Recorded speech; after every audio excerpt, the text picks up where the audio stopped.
ಒಂದು ಕಾಲದಲ್ಲಿ ಬೌದ್ಧಿಕ ಚರ್ಚೆ ಮತ್ತು ರಾಷ್ಟ್ರ ನಿರ್ಮಾಣದ ನಿರ್ಣಾಯಕ ತಾಣವಾಗಿದ್ದಂಥ ಭಾರತೀಯ ಸಂಸತ್ತಿನಲ್ಲಿ ಈಗ ಅಸಂಬದ್ಧತೆ ತಲೆದೂರಿರುವುದು ಸ್ಪಷ್ಟ ಆಗಿದೆ.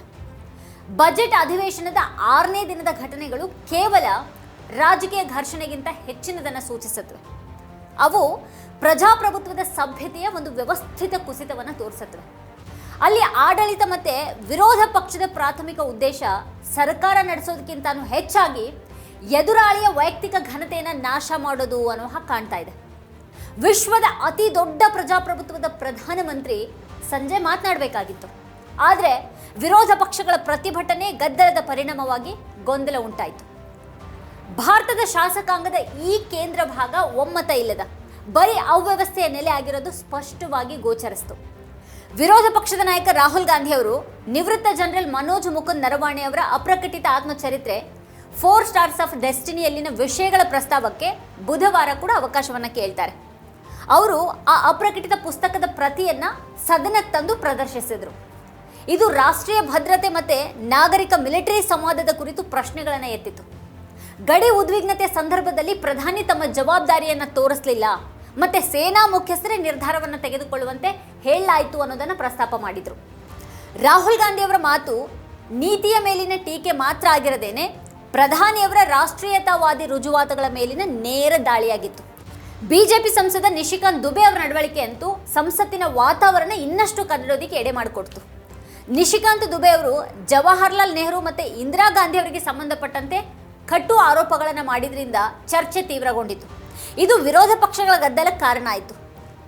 ದುಬೆ ಹಲವಾರು ಪುಸ್ತಕಗಳನ್ನು ಪ್ರದರ್ಶಿಸ್ತಾ ಜವಾಹರ್ಲಾಲ್ ನೆಹರು ಮತ್ತು ಇಂದಿರಾ ಗಾಂಧಿ ಅವರ ವೈಯಕ್ತಿಕ ಜೀವನ ಮತ್ತು ನೈತಿಕ ಪಾತ್ರದ ಮೇಲೆ ದಾಳಿಯನ್ನು ಪ್ರಾರಂಭ ಮಾಡಿದರು. ಸಮಕಾಲೀನ ರಾಜಕೀಯ ಟೀಕೆಗಳನ್ನು ಎದುರಿಸೋದಕ್ಕೆ ಬಿಜೆಪಿ ದಶಕಗಳಷ್ಟು ಹಳೆಯದಾದಂಥ ಹಗರಣ ಮತ್ತು ವೈಯಕ್ತಿಕ ಸಂಬಂಧಗಳ ಆರೋಪಗಳನ್ನು ಮುಂದಿಡುವಂಥ ಹಳೆಯ ಚಾಳಿಯನ್ನೇ ಈಗ ಮತ್ತೊಮ್ಮೆ ತೋರಿಸಿತು. ಪ್ರಸ್ತುತ ಮಿಲಿಟರಿ ಕಾರ್ಯತಂತ್ರದ ಕುರಿತಾದ ಗಂಭೀರ ಪ್ರಶ್ನೆಗೆ ದಿವಂಗತ ಪ್ರಧಾನಿಯವರ ವೈಯಕ್ತಿಕ ಜೀವನದ ವಿರುದ್ಧದ ಅಪಪ್ರಚಾರ ಉತ್ತರ ಆಗಿದ್ರೆ ಅಲ್ಲಿ ಯಾವ ತರ್ಕ ಉಳಿದಾಗಾಯಿತು? ಅಲ್ಲದೆ ದುಬೆ ಗಾಂಧಿ ಕುಟುಂಬದ ಬಗೆಗಿನ ಉಲ್ಲೇಖ ಮಾಡುವಾಗ ಅವರ ಮೈಕ್ರೋಫೋನ್ ಆನ್ ಆಗಿತ್ತು. ಇದ್ರ ಬಗ್ಗೆ ಪ್ರಿಯಾಂಕಾ ಗಾಂಧಿ ಅವರು ಆಕ್ರೋಶವನ್ನು ವ್ಯಕ್ತಪಡಿಸಿದ್ರು ಅಂತ ವರದಿಗಳಿವೆ.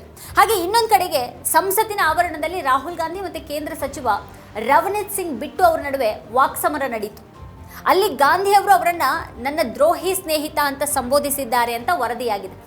ಅದಕ್ಕೆ ಬಿಟ್ಟು ನೀವು ದೇಶದ ಶತ್ರು ಅಂತ ಹೇಳಿ ತಿರುಗೇಟನ್ನು ನೀಡಿದ್ದಾರೆ. ಇದು ಸಹಭಾಗಿತ್ವದ ಸಂಪೂರ್ಣ ಕುಸಿತವನ್ನು ಎತ್ತಿ ತೋರಿಸುತ್ತೆ. ದ್ರೋಹಿ ಅಥವಾ ದೇಶದ್ರೋಹಿ ಅನ್ನುವಂಥ ಪದ ಸಹೋದ್ಯೋಗಿಗಳ ನಡುವೆನೇ ಪ್ರಸ್ತಾಪ ಆಗ್ತಾ ಇದ್ರೆ ಒಂದು ವಿರೋಧ ಪಕ್ಷ ಎಷ್ಟು ಪ್ರಾಮಾಣಿಕವಾಗಿ ಚರ್ಚೆ ಮಾಡೋದಕ್ಕೆ ಸಾಧ್ಯ ಇದೆ? ಈ ಥರದ ಭಾಷಾ ಬಳಕೆ ಸಂಸತ್ತಿನಿಂದ ಬೀದಿಗಳಿಗೆ ಬರುತ್ತೆ. ಅದರ ನಾಯಕರ ಹಗೆತನವನ್ನು ಪ್ರತಿಬಿಂಬಿಸುವಂಥ ಜನರ ಗುಂಪು ಕೂಡ ಹುಟ್ಕೊಳ್ಳೋದಕ್ಕೆ ಎಡೆ ಮಾಡಿಕೊಡುತ್ತೆ. ಇದು ಈ ಅಧಿವೇಶನದಲ್ಲಿ ದೊಡ್ಡ ಮಟ್ಟದ ಅದಕ್ಷತೆ ಕಂಡುಬಂತು. ಲೋಕಸಭೆ ಆರಂಭವಾದ 4 ನಿಮಿಷಗಳಲ್ಲಿ ಮುಂದೂಡಲ್ಪಟ್ಟಿತು. ಭಾರತೀಯ ತೆರಿಗೆದಾರರ ಹಣದಿಂದ ನಡೆಯುವಂಥ ಈ ಕಲಾಪವನ್ನು ಒಂದು ಕಪ್ ಚಹಾ ಕುಡಿಯೋದಕ್ಕೆ ತೆಗೆದುಕೊಳ್ಳುವಂಥ ಸಮಯಕ್ಕಿಂತಲೂ ಕಡಿಮೆ ಸಮಯದಲ್ಲಿ ವಜಾಗೊಳಿಸಲಾಯಿತು. ದೇಶದ 140 ಕೋಟಿ ಜನರ ತುರ್ತು ಅಗತ್ಯಗಳನ್ನು ಮರೆತು ಬಿಡಲಾಯಿತು. ಪುಸ್ತಕಗಳು ಮತ್ತು ಪೋಸ್ಟರ್ಗಳ ಜಗಳದಲ್ಲಿ ನಾಯಕರು ನಿರತರಾಗಿದ್ದಾಗ ನಿಜವಾದ ಸಮಸ್ಯೆಗಳು ಬದಿಗೆ ಸರ್ಕೊಂಡು ರಾಜ್ಯಸಭೆಯಲ್ಲಿ ಆರ್ಜೆಡಿಯ ಮನೋಜ್ ಕುಮಾರ್ ಝಾ ಅವರು ದ್ವೇಷ ಇನ್ನೂ ಆಕಸ್ಮಿಕ ಅಲ್ಲ, ಇದನ್ನು ಪುಸ್ತಕಗಳು, ಚರ್ಚೆಗಳು ಮತ್ತು ವಾಟ್ಸಪ್ನ ಗುಡ್ ಮಾರ್ನಿಂಗ್ ಮೆಸೇಜ್ಗಳ ಮೂಲಕ ಬೆಳೆಸಲಾಗುತ್ತೆ ಅಂತ ಹೇಳಿದರು.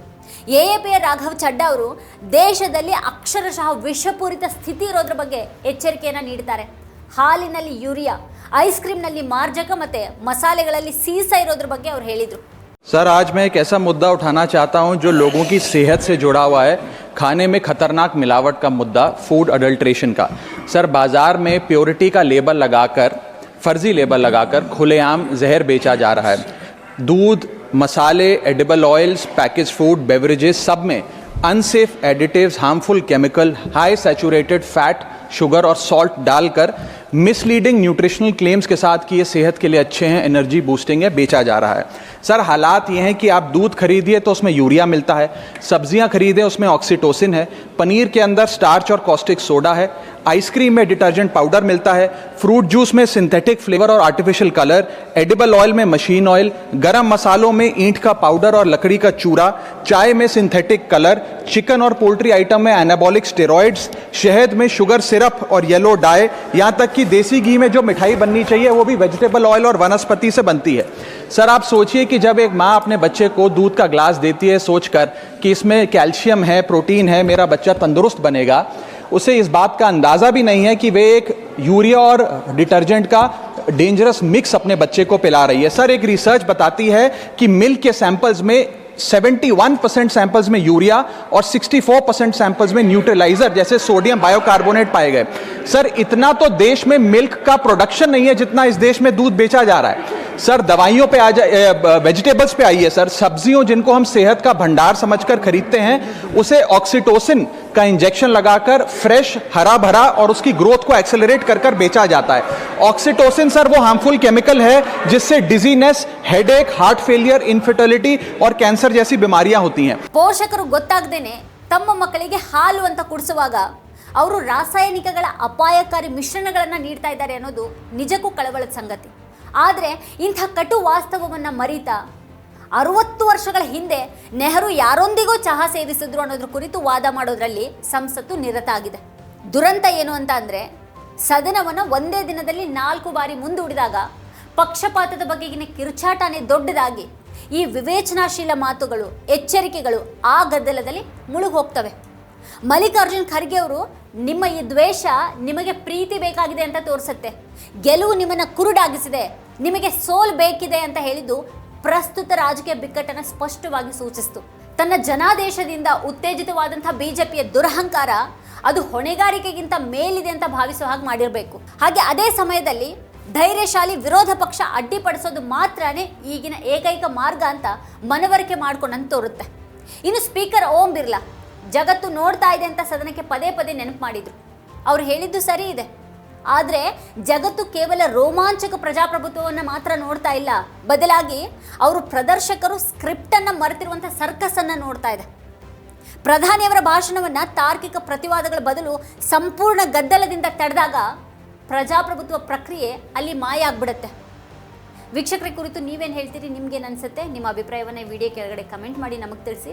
ಇದೇ ಹೊತ್ತಿನ ಸ್ಪೆಷಲ್ ನೋಡ್ತಾ ಇರಿ ವಾರ್ತಾಭಾರತಿ. ನೀವಿನ್ನೂ ವಾರ್ತಾಭಾರತಿ ಯೂಟ್ಯೂಬ್ ಚಾನಲನ್ನು ಸಬ್ಸ್ಕ್ರೈಬ್ ಮಾಡಿಲ್ಲ ಅನ್ನೋದಾದರೆ ಈ ಕೂಡಲೇ ಸಬ್ಸ್ಕ್ರೈಬ್ ಮಾಡಿ, ಹಾಗೆ ಪಕ್ಕದಲ್ಲೇ ಇರುವಂಥ ಬೆಲ್ ಐಕಾನ್ನ ಪ್ರೆಸ್ ಮಾಡಿ ನಮ್ಮನ್ನು ಪ್ರೋತ್ಸಾಹಿಸಿ.